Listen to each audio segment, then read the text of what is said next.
2022년 어느 날 한국은행 회의실에서 중대한 결정이 내려졌습니다. 전 세계가 금리를 올리고 긴축을 시작할 때 한국은행은 정반대기를 선택했습니다. 돈을 풀기로 한 겁니다. 그것도 어마어마하게요. 그날 회의 테이블에 올라온 안건은 둔촌주공 아파트 재건축이었습니다. 50년 넘은 낡은 아파트를 새로 짓는 사업이죠. 문제는 타이밍이었습니다. 미국 연준은 이미 금리 인상에 들어갔고 유럽중앙은행도 긴축 신호를 보내고 있었습니다. 전 세계가 코로나 때 풀었던 돈을 회수하기 시작한 시점이었거든요. 그런데 한국은행은 달랐습니다. 둔촌주공만은 살리겠다며 천문학적 유동성을 시장에 쏟아부었습니다. 그 순간부터 이상한 일들이 벌어지기 시작했습니다. 오늘 이 영상은 그날의 결정이 어떻게 대한민국 경제 전체를 위험에 빠뜨렸는지 그 숨겨진 진실을 밝히겠습니다. 여러분이 알고 있던 한국은행의 모습은 전부 거짓이었습니다. 끝까지 집중해 주십시오. 당신의 예금, 당신의 연금, 당신의 집값이 모두 걸린 문제입니다. 2022년 하반기부터 한국은행이 시작한 일은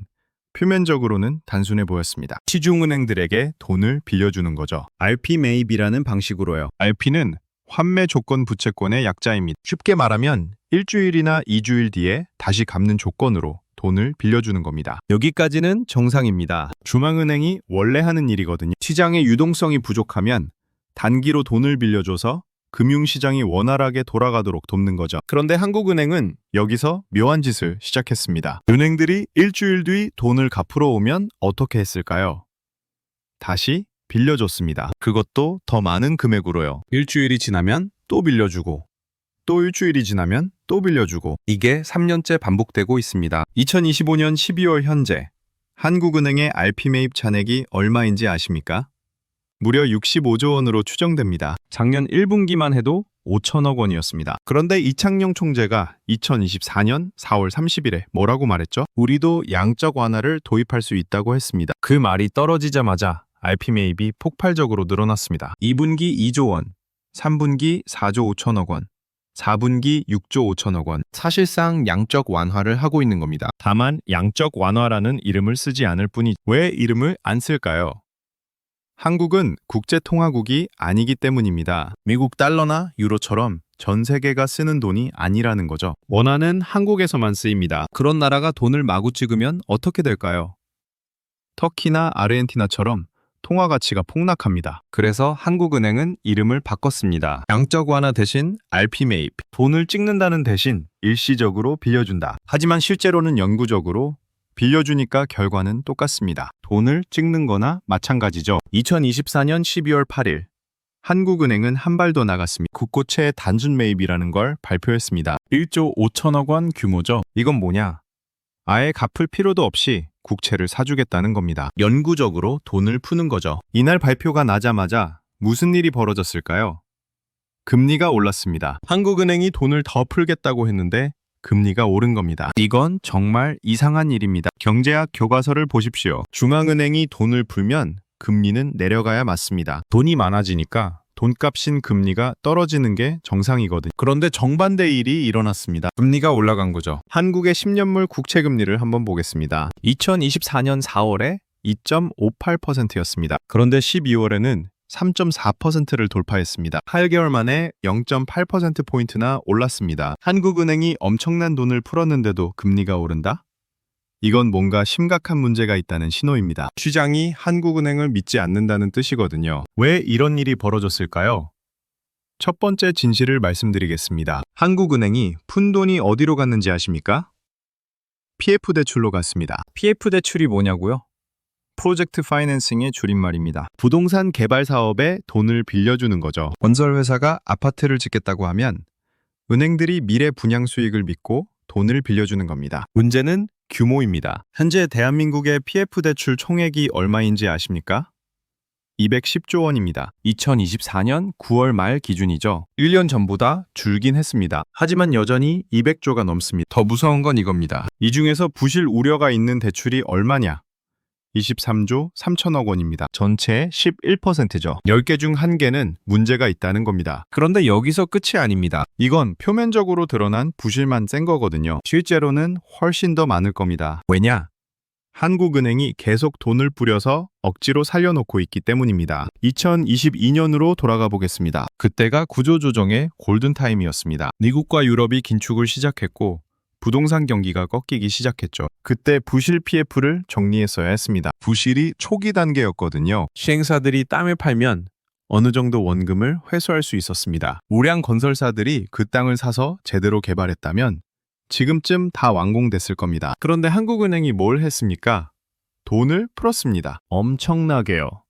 시행사들한테 희망 고문을 한 겁니다. 조금만 버티면 금리가 내려갈 거야. 그러면 너희 사업도 살아날 거야. 그러니까 지금 땅 팔지 말고 버텨봐. 시행사들은 그 말을 믿었습니다. 1년을 버텼습니다. 2년을 버텼습니다. 3년을 버텼습니다. 지금 4년째 버티고 있습니다. 그동안 뭐가 들었을까요? 이자입니다. 서울 강동구에서 오피스텔 개발 사업을 하던 박 사장이라는 사람이 있습니다. 가명입니다. 2022년 당시 그의 PF 대출 잔액은 300억 원이었습니다. 금리는 4.5%였죠. 한 달 이자가 1억 2,500만 원입니다. 1년이면 15억입니다. 4년이면 60억입니다. 300억 빌렸는데 이자만 60억을 갚은 겁니다. 그런데 박 사장이 이자를 진짜 갚았을까요? 아닙니다. 못 갚았습니다. 분양이 안 됐거든요. 그러면 은행이 어떻게 했을까요?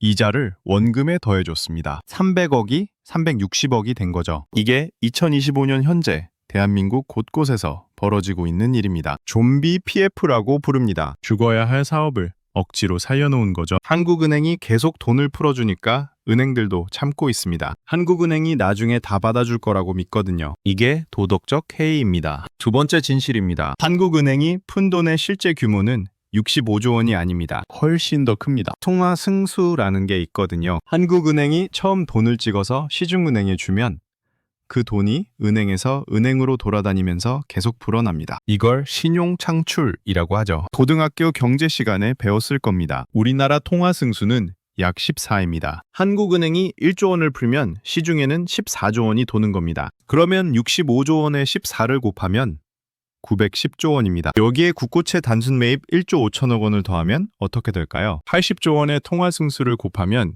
1120조 원입니다. 대한민국 국내 총생산이 약 2300조 원입니다. 그 절반에 가까운 돈이 3년 만에 풀린 겁니다. 물론 한국은행은 이렇게 말할 겁니다. RP는 단기니까 통화 승수를 그렇게 높게 잡으면 안 된다고요? 알겠습니다. 그러면 통화 승수를 10으로 낮춰 잡겠습니다. 그래도 800조 원입니다. 어마어마한 돈이. 이 돈이 어디로 갔습니까? 강남 아파트로 갔습니다. 강남 아파트 공급은 4년 동안 2%밖에 안 늘었습니다. 그런데 돈은 15% 늘었습니다. 공급은 그대로인데 돈만 늘어나면 어떻게 됩니까? 가격이 오르죠. 2025년 강남 아파트가 왜 올랐습니까? 정부 정책 때문이 아닙니다.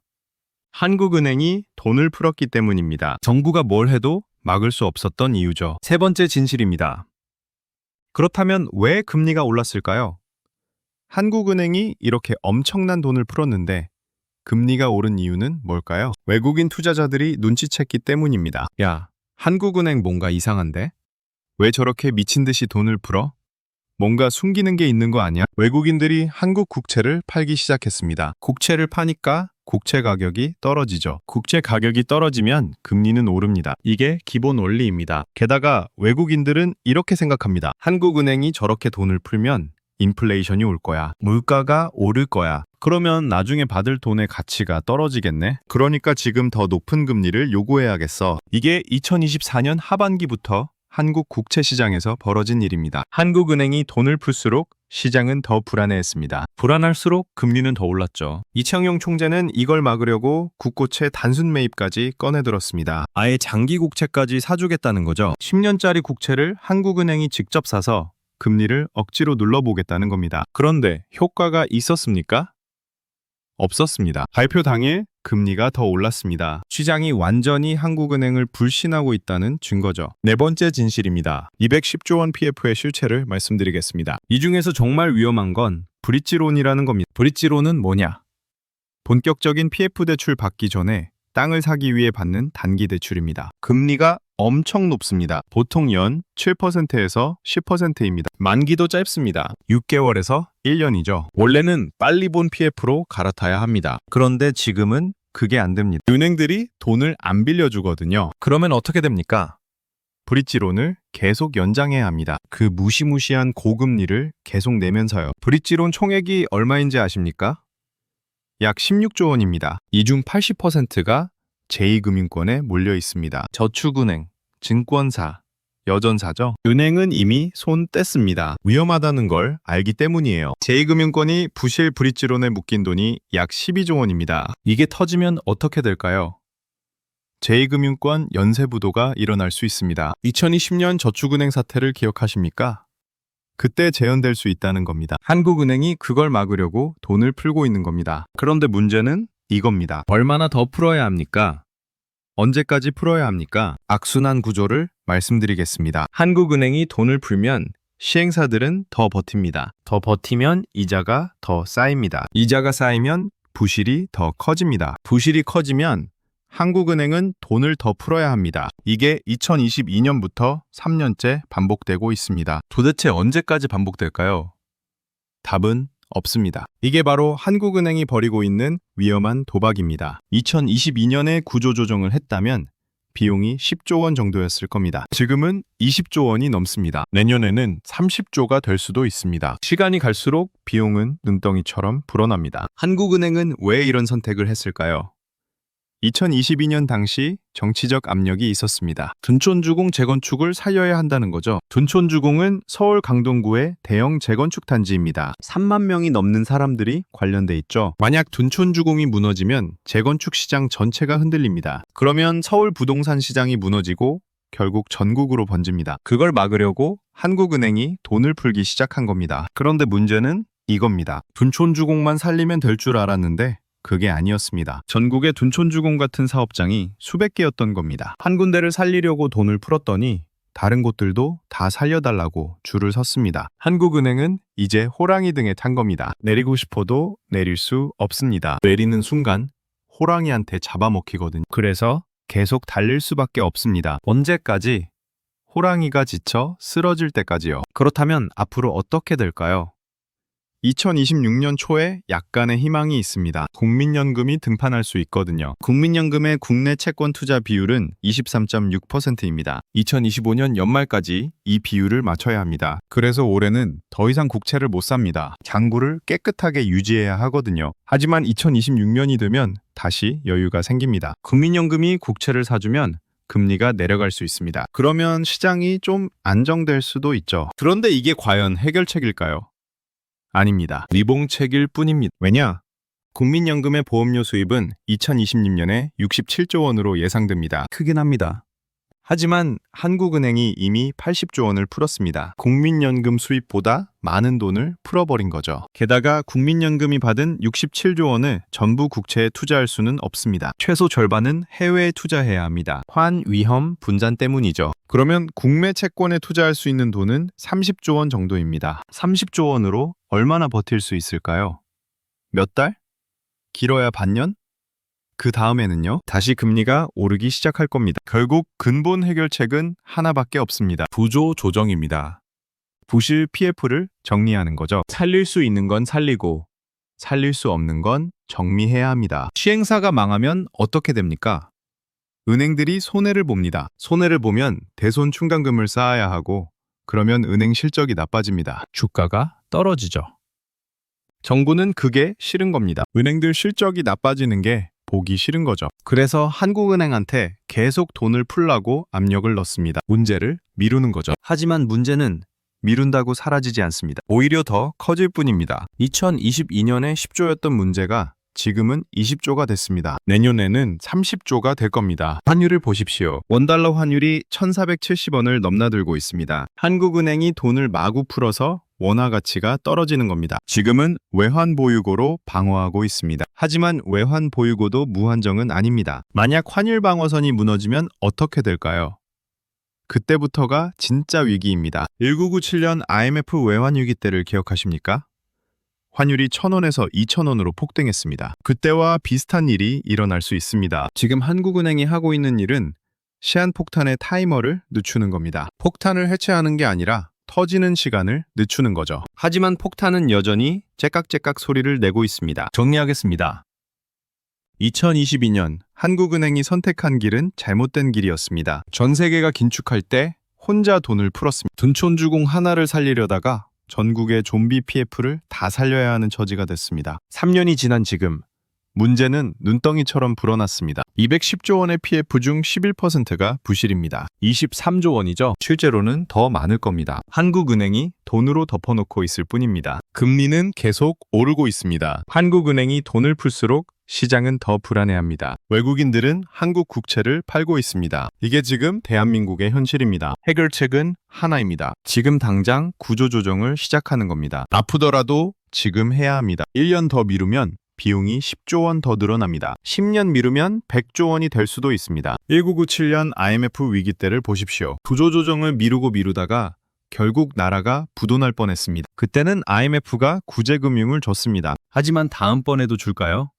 장담할 수 없습니다. 한국은행의 위험한 도박은 계속되고 있습니다. 10을 한쪽에 다 걸었습니다. 이기거나 지거나 둘 중 하나입니다. 중간은 없습니다. 여러분은 어떻게 대비해야 할까요? 첫째, 현금을 확보하십시오. 자산의 최소 20%는 현금으로 가지고 계십시오. 위기가 오면 현금이 왕입니다. 둘째, 빚을 줄이십시오. 특히 변동금리 대출이 있다면 지금 당장 고정금리로 바꾸십시오. 금리가 더 오를 수 있습니다. 셋째, 달러 자산을 준비하십시오. 원화 가치가 떨어질 가능성이 큽니다. 자산의 10%에서 20%는 달러나 달러 자산으로 가지고 계십시오. 넷째, 안전자산을 늘리십시오. 주식보다는 채권, 그것도 우량 채권 위주로 가십시오. 위험자산 비중을 줄이는 겁니다. 다섯째, 국민연금 상황을 주시하십시오. 국민연금이 국채를 얼마나 사는지, 외환 보유고가 얼마나 줄어드는지 계속 체크하십시오. 이게 위기의 신호등입니다. 2022년부터 시작된 한국은행의 위험한 도박. 아직 끝나지 않았습니다. 오히려 지금이 클라이맥스입니다. 2026년이 고비가 될 겁니다. 준비하는 자만 살아남습니다. 1997년 IMF 때도 그랬습니다. 준비했던 사람들은 오히려 부자가 됐습니다. 준비 안 했던 사람들은 모든 걸 잃었습니다. 역사는 반복됩니다. 이번에도 똑같을 겁니다. 당신은 어느 쪽에 서 있습니까?